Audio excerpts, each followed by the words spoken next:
This channel does not promote any violent, harmful, or illegal activities. All content provided by this channel is meant for an educational purpose only. টিভি9 Bangla স্বাগত। বিকেল ৫টা ৫৭ মানে এই সময় হটস্পটের, আর হটস্পটে আজ বেশ কিছু প্রশ্ন তো তুলতেই হবে। আজকে ছবি কম, কথা বেশি, কারণ কথাগুলো ভীষণ ভারী, প্রশ্নগুলো ভীষণ ভারী, যার উত্তর আমি আপনি দিতে পারবো, জনপ্রতিনিধিরা তারা দিতে পারবেন। একবার শুনুন প্রশ্নগুলো।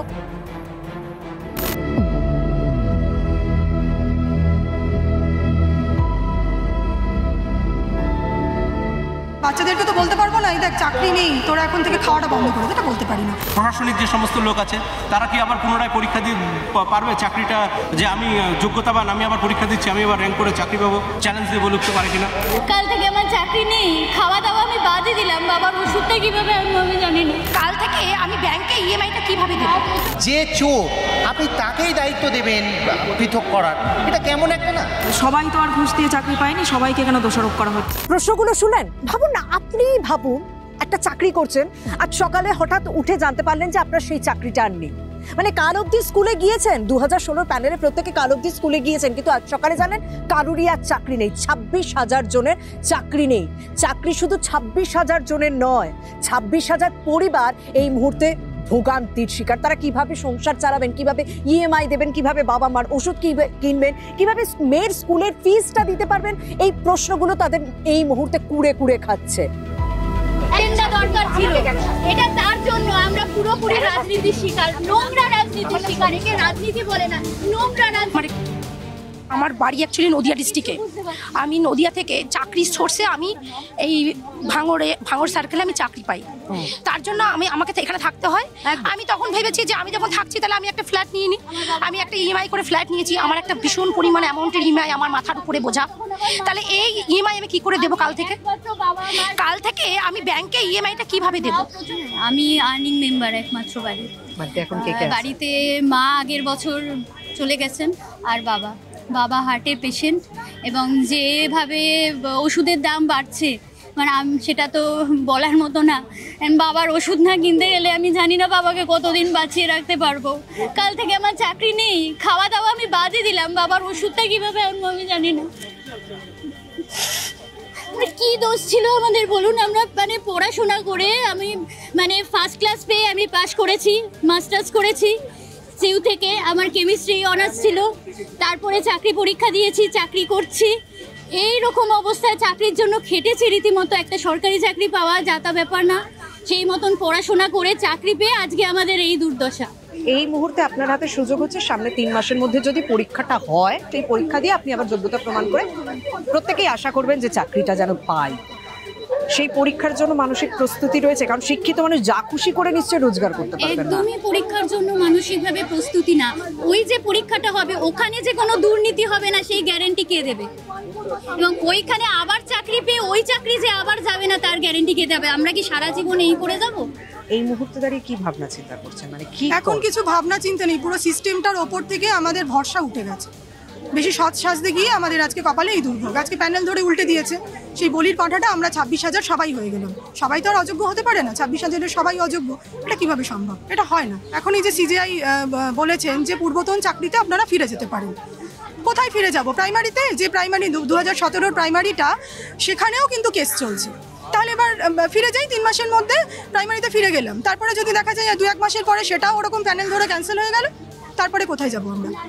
তাহলে 9-10-এর প্যানেল ক্যান্সেল হলো, সেটা সাফার করলাম, আবার প্রাইমারিতে ফিরে যাব, সেখানে গিয়ে সেটাও সাফার করব, তারপরে কোথায় যাব? বয়সটা তো এগোচ্ছে দিন দিন, বয়সটা তো কমছে না।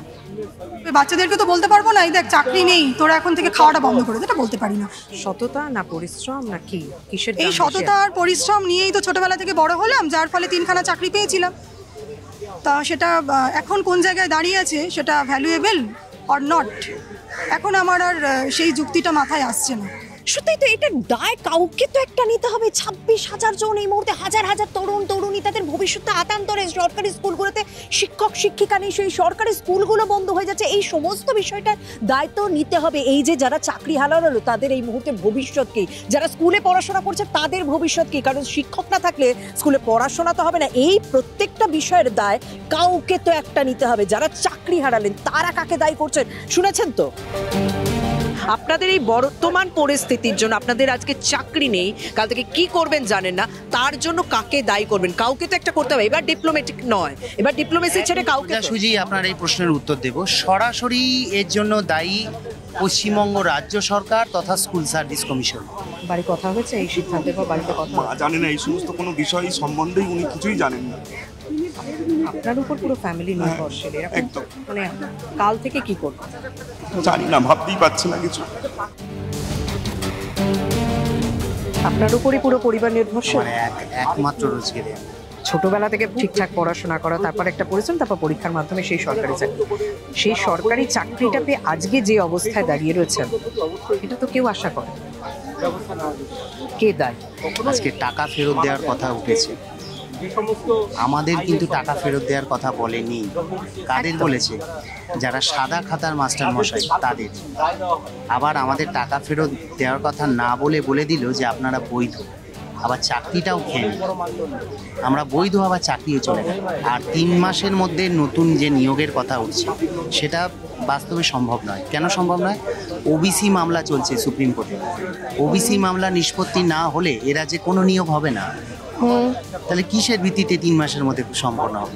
এই মামলাতেও রিভিউয়ের একটা সুযোগ রয়েছে, কিন্তু তাতে সামনে 3 মাসের সময়টাও নষ্ট হতে পারে। একদম। আরেকটা কথা দেখুন, প্রধান বিচারপতির বেঞ্চে যখন ফাইনাল একটা ভার্ডিক্ট আসে, তাকে রিভিউ করে বিশেষ কোনো কিছু লাভ হয় না। একটা কথা বলুন, মানে এই আইনি জটিলতা, এই আইনি বিষয়গুলো নিয়েও আপনাদের ভাবতে হচ্ছে, তার পাশাপাশি ভাবতে হচ্ছে যে আমি আগামীকাল থেকে আমার সংসারটাকে চালাবো কি করে, আমার মায়ের ওষুধটা কিভাবে আসবে, আমার বাবার ওষুধটা কিভাবে আসবে, আমার যে ছোট বাচ্চাটা রয়েছে তার রোজের সকালের খাবারটা, বেবি ফুডটা আমি জোগাড় করবো কিভাবে, আমি আমার সংসারটা চালাবো কিভাবে, এইগুলো ভাবছেন মানে না? এখন মাথায় তো সেটাই ঘুরছে, আমার সন্তানের মুখে কি তুলে দেবো। নিজেদের কথা তো ভাবছি না, সন্তানের কথাই ভাবছি, তার মুখে কি তুলে দেবো। যে চোর আপনি তাকেই দায়িত্ব দেবেন পৃথক করার, এটা কেমন একটা না? আবার সবার চাকরিটা খেয়ে নিচ্ছে আপনার কাছে, তাহলে কার কি ভরসা থাকবে? চাকরি কি করে কেড়ে নিতে পারে না? বর্তমানে সততার কোনো দাম আছে? না, নেই। অ্যাকচুয়ালি আমরা 26,000 নয়, 26,000 পরিবার। দেখুন, 2016 প্যানেলে যে 26,000 জনের চাকরি গেল, তারা অনেকেই কিন্তু উচ্চ মাধ্যমিকের খাতা দেখছিলেন। সেই খাতাগুলো এখন কে দেখবে? উত্তর থেকে দক্ষিণ একাধিক স্কুলে কোনো শিক্ষক শিক্ষিকা নেই, সেই সমস্ত স্কুলেও কিন্তু শিক্ষক শিক্ষিকা অনেকে চাকরি চলে গেল। সেই স্কুলগুলো কিভাবে চলবে? আমাদের ভবিষ্যৎ প্রজন্ম কি দেখে বড় হচ্ছে, কি শিখে বড় হচ্ছে? এই যে শিক্ষক শিক্ষিকা, মানে 26,000 জনই তো আর দুর্নীতিগ্রস্ত নয়, 26,000 জনই তো আর চাকরি টাকা দিয়ে পায়নি এবং সাদা খাতা জমা দিয়ে পায়নি। তাহলে এই 26,000 জনের মধ্যে বেশ কয়েকজন যোগ্য রয়েছে, তাদের এতদিন যে সম্মান অর্জন করেছিলেন শিক্ষক শিক্ষিকা হিসেবে, সেই সম্মান সমস্ত কিছু জলাঞ্জলি।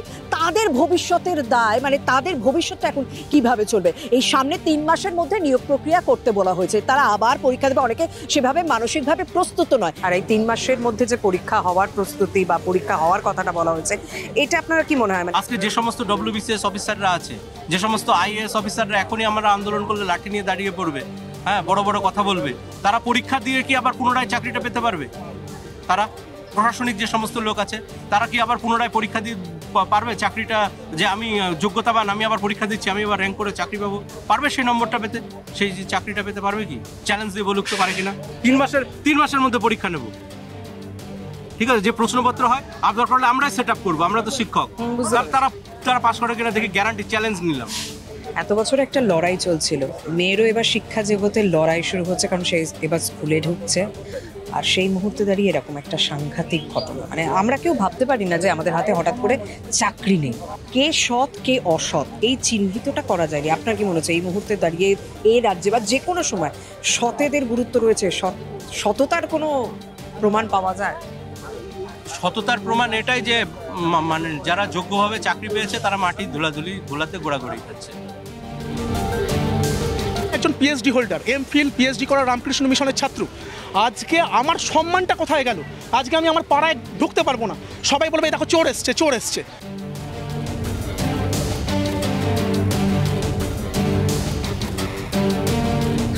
কাল থেকে কি করবো? আমি খুব সাধারণভাবে প্রশ্ন করছি, মানে আমি যদি জানতে পারি যে আমার কাল থেকে চাকরি নেই, প্রত্যেকের কাঁধেই রাখতে পারে, কাল থেকে কি করবো? কিছুই ভেবে ওঠার মতো মানুষের পরিস্থিতি এখনো তৈরি হয়নি, জানি না কি করব। মানে অ্যাকচুয়ালি কিছুই মাথায় ঢুকছে না এখন।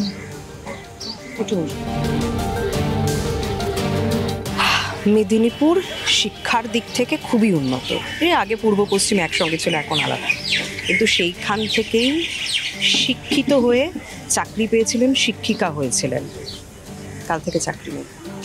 এইটা মানে সততার কি কোনো দাম নেই? শিক্ষার আসল শিক্ষিতদের কোনো দাম নেই?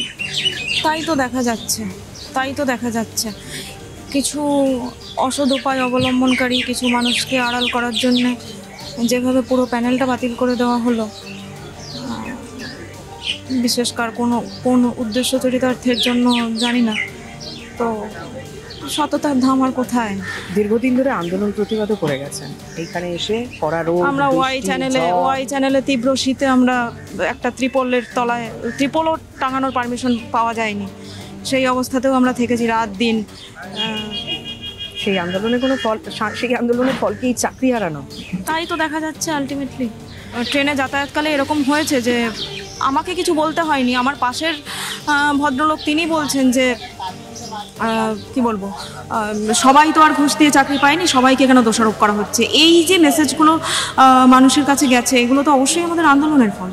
দেখুন, দীর্ঘদিন আন্দোলন চলেছে, তার আন্দোলনের ফল কতটা পাওয়া গিয়েছে সেটা তো আপনারা ভোটের বাক্সে দেখেছেন। দীর্ঘদিন রাজনীতি পর্যন্ত হয়েছে এই চাকরি প্রার্থীদের নিয়ে, সেই রাজনীতির ফল আজ কি হলো? অনেকেই বলছেন, মানে যারা চাকরি হারিয়েছেন তারা বলছেন তারা বলির পাঠা হয়েছেন। কে কি হয়েছে আমি জানি না, কিন্তু ভবিষ্যৎ প্রজন্ম কতটা সমস্যার মধ্যে পড়বে কয়েকটা পরিসংখ্যান আপনাদেরকে দিয়ে দিতে চাই।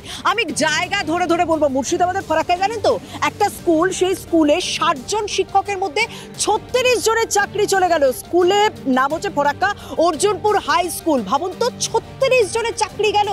সেই স্কুলে এখন পঠন পাঠন কারা করাবে? কারণ 60 জনের মধ্যে 36 জন নেই। আরো একটা জায়গা, বারুইপুরে সীতাকুণ্ড হাই স্কুলে 6 জন চাকরিচ্যুত, এবং এই 6 জনের মধ্যে বেশিরভাগই কিন্তু বিজ্ঞান বিভাগের এবং বায়োলজি টিচার পর্যন্ত রয়েছে।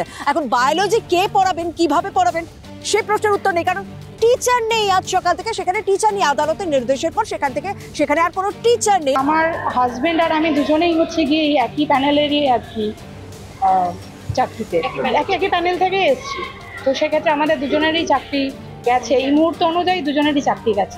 যোগ্য বাছাই করা গেছে না, তার দায় আমাদের কেন? আমরা কি দোষ করেছি?